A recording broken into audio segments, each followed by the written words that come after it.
자, 지금 당장 여러분의 주식 계좌와 대출 금리를 확인해 보십시오. 2023년, 2024년 사람들은 역대급 엔저라며 일본 여행을 가고 엔화를 사모았습니다. 하지만 2026년 오늘 그 싼 엔화가 전 세계 금융시장을 무너뜨리는 가장 날카로운 칼이 되어 돌아왔습니다. 일본은행이 금리 인상 버튼을 누르는 순간 전 세계에 풀려있던 4천조 원이 증발하기 시작했습니다. 네, 월스트리트가 비명을 지르고 한국의 부동산 PF가 도미노처럼 쓰러집니다. 왜 일본의 금리 결정이 서울 아파트 가격과 내 주식 계좌를 박살내는 걸까요? 이것은 단순한 환율 변동이 아닙니다. 지난 10년간 쌓아 올린 거대한 부채의 탑이 무너지는 신호입니다. 오늘 영상 끝까지 보신다면 2026년 다가올 자산시장의 충격에서 살아남을 유일한 해법을 찾게 되실 겁니다. 자, 시계를 잠시 2년 전으로 돌려보겠습니다. 여러분 주변을 한번 떠올려보세요.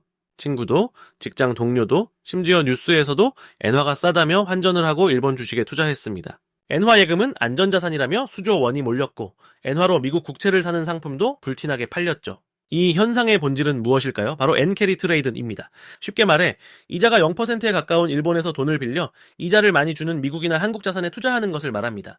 일본에서 0.1% 금리로 1억을 빌려서 미국 국채 5%짜리를 사면은 앉아서 4.9%를 먹는 구조였으니까요. 이것은 마치 공짜 점심처럼 보였습니다. 전 세계 헤지펀드, 투자은행, 심지어 개인들까지 이 파티에 참여했죠. 국제결제은행, BIS 그 추산에 따르면 이렇게 국경을 넘나드는 엔화 자금 규모는 약 4천조 원에 달하는 것으로 추정됩니다. 그런데 2026년 현재 상황이 180도 바뀌었습니다. 파티장의 조명이 꺼지고 음악이 멈춘 겁니다.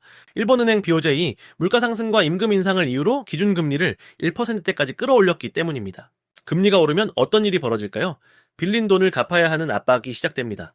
이자가 싸서 빌렸던 엔화 대출 금리가 오르니 투자자들은 해외에 사뒀던 자산을 팔아서 빚을 갚아야 합니다. 이것이 바로 공포의 엔캐리 트레이드 청산입니다. 전 세계에 뿌려진 돈이 진공 청소기처럼 일본으로 빨려 들어가는 현상이죠. 자, 문제는 이 돈이 빠져나가는 속도와 규모입니다. 한국 시장은 그 직격탄을 맞고 있습니다. 과거 사례를 볼까요? 1998년 엔화 가치가 급등하면서 글로벌 헤지펀드들이 자금을 회수했고 이는 아시아 외환 위기를 심화시켰습니다.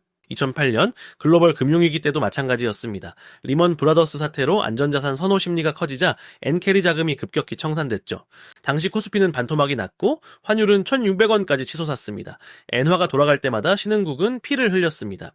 그렇다면 2026년 지금은 어떨까요? 상황은 그때보다 더 복잡하고 위험합니다. 한국 주식시장의 외국인 자금 중 상당 부분이 바로 이 엔화 레버리지 자금이기 때문입니다. 외국인 투자자 입장에서 생각해보세요. 일본 금리가 오르면 대출 이자를 더 내야 합니다. 수익률이 애매한 한국 주식을 계속 들고 있을 이유가 사라지는 겁니다. 그래서 그들은 매도 버튼을 누릅니다. 실제로 최근 삼성전자와 SK하이닉스에서 외국인 매도세가 거세진 이유 중 하나가 바로 이 자금 이탈입니다. 이것을 유동성 축소라고 부릅니다. 시장에 돌던 돈이 마르면서 자산 가격이 이유 없이 하락하는 현상이죠. 주식 시장만 문제일까요? 더 큰 폭탄은 부동산 시장에 숨어 있습니다. 여러분이 대출을 받을 때 은행은 그 돈을 어디서 가져올까요? 은행도 채권을 발행해 돈을 빌려옵니다. 그런데 글로벌 채권 금리는 서로 연결되어 있습니다. 일본 금리가 오르면 전 세계 국채 금리를 밀어올리는 압력이 발생합니다. 이는 곧 한국의 대출 금리 상승으로 이어집니다. 한국은행이 기준금리를 낮춘다고 해도 시장금리는 떨어지지 않는 기이한 현상이 벌어지는 이유입니다. 특히 상업용 부동산이나 PF 사업장처럼 거액의 자금을 굴리는 곳들은 이 0.5%, 1%의 차이로 생사가 갈립니다. 이미 2025년 말부터 서울 강남의 일부 오피스 빌딩 거래가 무산되거나 급매물이 나오는 징후가 포착되었습니다. 외국계 자본이 일본으로 돌아가야 한다며 한국 부동산에서 손을 떼기 시작했기 때문입니다. 이것이 바로 나비 효과입니다.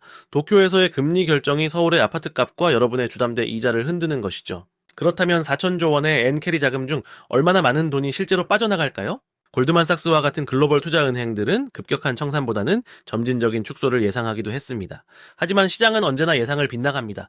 공포는 전염성이 강하기 때문입니다. 누군가 먼저 탈출하기 시작하면 나만 뒤처질 수 없다는 심리로 투매가 투매를 부르는 상황이 발생합니다. 특히 AI 알고리즘 매매가 지배하는 현대 금융시장에서는 이 속도가 과거보다 수십 배 빠릅니다. 2026년의 증시는 기업의 실적보다 수급, 즉 돈의 흐름에 의해 좌우될 가능성이 매우 높습니다. 이제 우리는 무엇을 봐야 할까요? 단순히 뉴스만 보고 있어서는 안 됩니다. 가장 중요한 지표는 엔달러 환율과 미일 금리 차입니다. 미국과 일본의 금리 차이가 좁혀질수록 엔화는 강세가 되고 자금 회수 압력은 커집니다. 만약 엔화 환율이 급격하게 떨어진다면 엔화 가치 상승, 그것은 외국인들이 한국 주식을 팔고 떠날 준비를 한다는 신호일 수 있습니다. 또한 여러분의 대출 포트폴리오를 점검해야 합니다. 변동금리 대출을 가지고 계신다면 한국은행이 금리를 내려도 내 이자는 오를 수 있다라는 최악의 시나리오를 대비해야 합니다. 이것을 디커플링이라고 합니다. 한국 경제 상황과 무관하게 글로벌 자금 사정에 의해 우리 금리가 결정되는 현상이죠. 네. 2026년은 빚을 줄이는 자가 살아남는 해가 될 것입니다. 무리한 레버리지 투자는 독이 될 수 있습니다. 유동성이 마르는 시기에는 현금이 왕이기 때문입니다. 하지만 위기는 곧 기회이기도 합니다. 은캐리 청산으로 인해 우량한 자산들이 헐값의 시장에 나올 때가 올 것입니다. 그때를 위해 현금 총알을 준비해둔 사람에게는 2026년이 인생 역전의 기회가 될 수도 있습니다. 결국 경제는 흐름입니다. 일본에서 시작된 거대한 물결이 어디로 흐르는지 지켜보세요. 일본의 거대 은행들, 미쓰비시 UFJ나 미즈호 은행의 움직임을 주시하는 것도 좋은 방법입니다. 그들이 해외 대출을 줄이고 본국으로 자금을 송금하는 움직임이 포착된다면 그것이 바로 신호탄입니다. 우리는 너무 오랫동안 저금리와 유동성이라는 마약에 취해 있었는지도 모릅니다.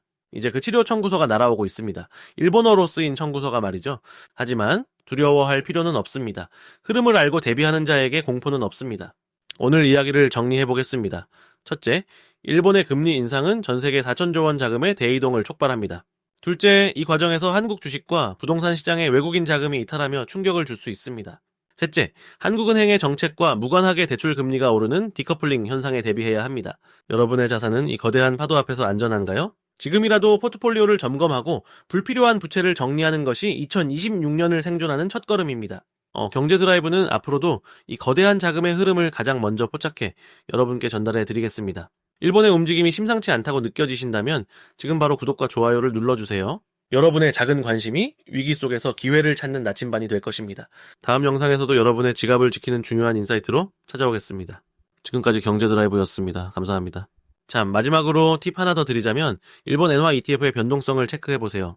전문가들은 엔화 가치가 오를 때 수익이 나는 구조를 해지 수단으로 추천하기도 합니다. 물론 모든 투자의 책임은 본인에게 있다는 점 잊지 마시고요. 진짜 끝입니다. 여러분의 성공 투자를 기원합니다. 화면 페이드 아웃.